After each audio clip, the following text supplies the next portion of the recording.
ఒక్క నిమిషం. Hello sir, నేను భరత్ని. మీరు చెప్పిన ఫ్యాక్షన్ బ్యాచ్ లో వెంకటరెడ్డి దొరికాడు సార్. Very good. ఎక్కడున్నారు మీరు? సిటీలోకి ఎంటర్ అవుతున్నాం సార్. ఎక్కడ తీసుకురమ్మంటారు? ఆఫీస్కి తీసుకురండి, నేను వచ్చేస్తున్నాను. అలాగే సార్. నాకు అర్జెంట్ పని ఉంది, నువ్వు చందుతో హాస్పిటల్కి వెళ్ళు, అంతేగా? రావు గారు. ఏంటి సార్ అంత ఎక్సైటింగ్ గా ఉన్నారు? శంకర్ గారు చిట్టిని చంపడానికి కడపలో ఫ్యాక్షన్ బ్యాచ్ ని పెట్టాడు కదా సార్. ఆ బ్యాచ్ లో ఒకడు దొరికాడు sir.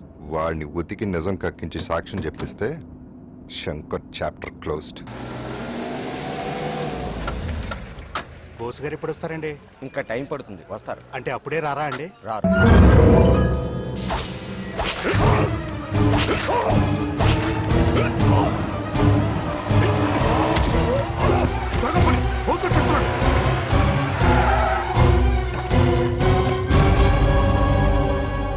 Sorry sir, police station ముందే ఇలా జరుగుతుంది అనుకోలేదు సార్.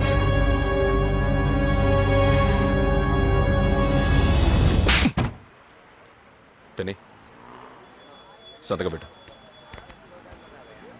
నీ సైట్ వచ్చినట్టే వెళ్ళు. అన్నా, ఏమైందిరా, పనవలేదా? పొడి చేశానన్నా. అంతలో ఆ బోస్ గారు వచ్చాడన్నా. కత్తక్కడే వదిలేశానన్నా. వాడు వచ్చేస్తున్నాడన్నా. ఎన్నిసార్లు చెప్పానురా మర్డర్ చేసే ముందు చేతి గ్లౌస్ వేసుకోమని. తప్పైపోయిందన్నా. ఈసారికి ఎలాగైనా కాపాడన్నా. నీ రాతలో జైలు లేదు, టెన్షన్ పడద్దు. లే, నో టెన్షన్. రే చెరుకు రసం ఎవరా? ఈ చేత్తోనే కదా పొడిచింది.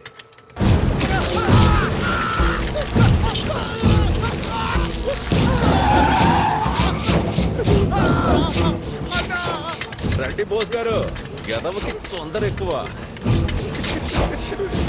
చెరుకు రసం కావాలంటే మిషన్లో చెరుకు పెట్టాలి కానీ చేతులు పెట్టకూడదుగా. అనవసరమైన దాంట్లో చేతులు పెడితే ఇలాగే ఉంటుంది. వేలుముద్దలు తీసుకుందాం అనుకుంటే చేయలేదు.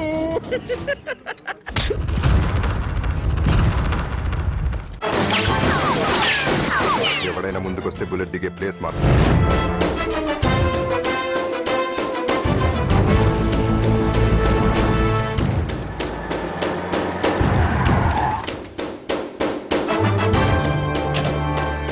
బోస్, ఏంటి నువ్వు చేస్తున్నది? అరెస్ట్ చేస్తున్నాను సార్. అదే ఎందుకని అడుగుతున్నాను.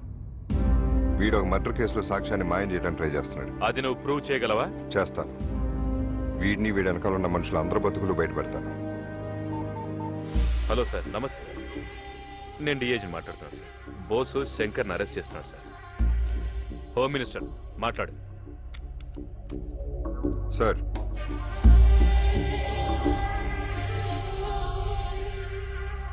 Okay sir.